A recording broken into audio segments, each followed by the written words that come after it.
Well, good morning, managerial communication students. This is week number 3 in our 8-week course in managerial communications, Business 22 here at Norco College. And this week you're going to be looking at 2 chapters. They seem a little bit separated from one another, a little unrelated, but they are. Chapter 3 on intercultural communications, which is kind of learning how how to communicate within a very diverse environment, which is very important, especially for us living in Southern California, which is a melting pot of cultures. And then also short workplace messages and digital media will be the other chapter. They are kind of not related, but then they are because you're going to be learning about how to communicate with certain cultures and then also how to write short and easy to understand messages in that environment. One thing that you'll learn is business writing is meant to be simple, clear, and to the point. You're not necessarily meant to use flowery or difficult or high vocabulary speech. Keep it simple, and you will find that if you do keep it simple and you keep it everyday plain language, that it's a lot easier for people in other cultures to understand what you're trying to communicate. So it's when we get into some large vocabulary and it makes it much more difficult for people who are not first English is not their first language. So that will be something that helps you with your intercultural communications.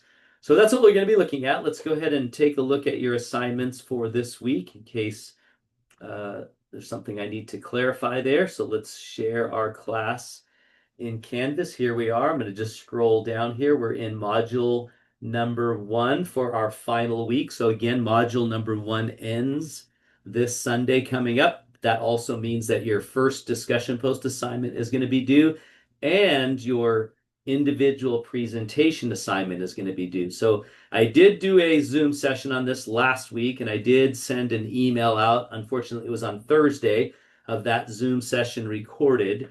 And so make sure you review that Zoom session because I really not only go over this assignment, this presentation assignment in great detail, I give you a sample of it using my own example of my 4 significant life events. And I also complete your discussion post assignment by going over the do's and don'ts of business presentations. So I'm really helping you out. So it's worth your time to watch that video, but that's something that you'll want to view before you complete those 2 assignments. So scrolling down here, then here's week 3. I'm doing this video a little early, so these 2 assignments are still open in the prior week, but coming into week number 3, I do provide the 2 PowerPoint slides for both chapters. So read the chapters, review the PowerPoint slides. You have a check-in assignment. So again, you're looking up answers to questions from chapter 3 and answers to questions from chapter 7. I think there's 4 questions. Very important that you must include the question and your answer and the page number where you found your answer. And the reason I do this, just so you know, is that some students are answering the questions using AI. They just type in the question and they get the AI answer and they paste that as their own. Well, that's not the textbook answer. I want to make sure you got it out of the textbook. And I'm looking for your textbook answer in your own words. So I want to know where you found it. And that's one way I can force you to look into the book at least to find the answer. That's why we do it. So the check-in assignments, and by the way, that's not every student. Not every student does that, but the few that haven't require then more work for those who haven't have. Those who have require more work for those who haven't used AI. And unfortunately, that's the world we're living in today is we want you to read the book. We want you to look things up in your book. We want you to utilize the textbook that you paid to utilize. So please do that, and that'll give you the best chance at getting a good grade.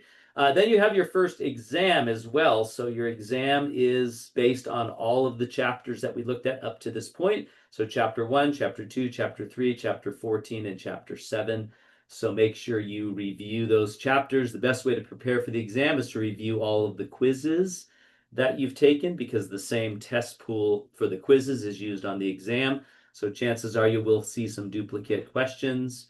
And then again, you're going to be completing your individual presentation. So again, make sure you record and upload it. I do want to make a note that when you record it in PowerPoint, that file is very large and sometimes it has a hard time, Canvas does, accepting your file. So you may want to just upload it to YouTube. YouTube does a much better job of accepting large files, and then copy the link from YouTube and submit that as your submittal.